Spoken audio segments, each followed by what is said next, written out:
In this November 2 photo, Jim Motsko, founder of the White Marlin Open fishing tournament, defended the use of polygraphs in the contest. Ocean City, MD. Phil Heasley caught the fish of his life, but the $2.8 million in tournament prize money got away. Heasley reeled in a 6-foot, 1.8-meter, white marlin last year off Maryland's coast. But in a sign of how concerned some big money tournaments are about cheating, officials made him and his crew take lie detector tests. The officials said all 4 men failed. Heasley is now in a protracted court battle over the winnings and his crew's reputation, pitting their integrity against that of one of the world's most lucrative angling contests. The white-haired CEO of a financial software company had motored with his crew into the Atlantic before sunrise on a Tuesday in August in his 68-foot fishing boat, the Calianasa, to compete in the 2016 White Marlin Open. About 65 miles out, they zeroed in on a fast-moving school of skipjack tuna. According to transcripts from the 9-day trial, one of the mates quickly hooked a marlin. The captain maneuvered the boat and Heasley worked the reel. The avid fisherman from Naples, Florida, said he fought the famously acrobatic species for about 10 minutes.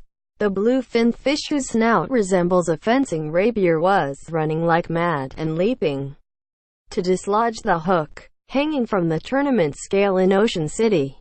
The white marlin turned out to be relatively scrawny, weighing in at 76.5 pounds, not far over the 70-pound qualifying weight and nearly 20 pounds lighter than the 2015 winner. I did not think that we had a fish that was going to win some great big amount of money, Heasley said on the witness stand. The marlin wasn't even mounted. It went to a food bank. But 3 days later, the tournament deemed it the only qualifying white marlin of the 5-day open. The total prize was $2,818,662. The open itself paid out only $15,000. But like many anglers, Heasley had placed a big bet on himself and his crew in various calcutas, which are optional betting pools. Boats can pay a total of nearly $30,000 apiece before the tournament.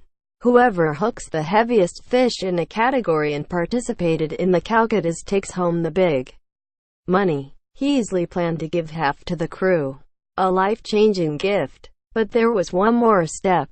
Heasley had to pass a lie detector test. Tournaments have employed polygraphs for decades. Sometimes they're used to settle disputes. No accusations had been made against the Calianasa, but polygraphs are standard at the White Marlin Open. I kind of call it the Velvet Hammer. The contest's founder, Jim Motsko, said recently, "You need something to keep people honest." He said, "Would you put up $15,000 if you didn't trust anybody?" Heasley, 68, had competed in dozens of tournaments, once winning $800,000. But this was his first White Marlin Open and his first polygraph.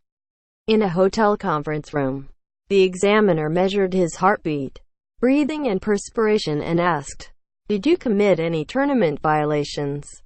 Similar questions followed. The results were inconclusive. Another test was required. The unsuspecting and hungover captain, David Morris, had to be tested, too. The examiner said Morris indicated deception during his exam. The men still posed with a promotional check at the award ceremony, but the actual money was being withheld, they were told, pending Heasley's second polygraph and tests for the 2 mates. No one passed. Tournament officials denied the prize. Heasley refused to sign a release of the winnings. The tournament asked a court to intervene.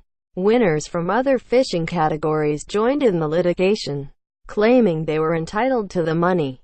They accused the Calianasa of dropping its fishing lines before 8:30 a.m., a rule violation. This is far from the first court fight over big prize money for a big fish.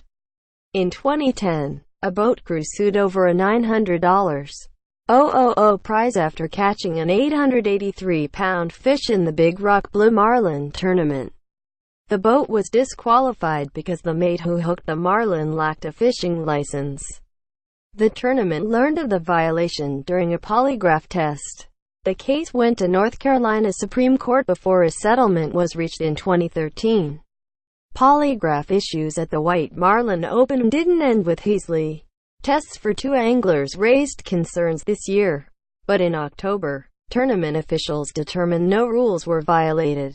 They didn't identify the boats in question. At trial, Heasley's lawyers questioned the accuracy of polygraph tests and criticized the tournament's exams. The judge ruled against Heasley in June, writing that Heasley had agreed to the Open's terms.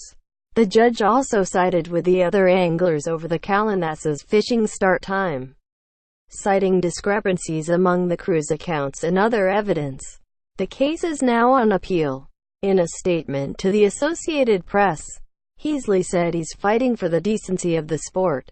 "I have continued our fight in the appellate courts," Heasley wrote, "because I am not the kind of person to lay down and let anyone run over us with lies and junk science." Associated Press researchers Jennifer Farrar and Rhonda Schaffner contributed to this story.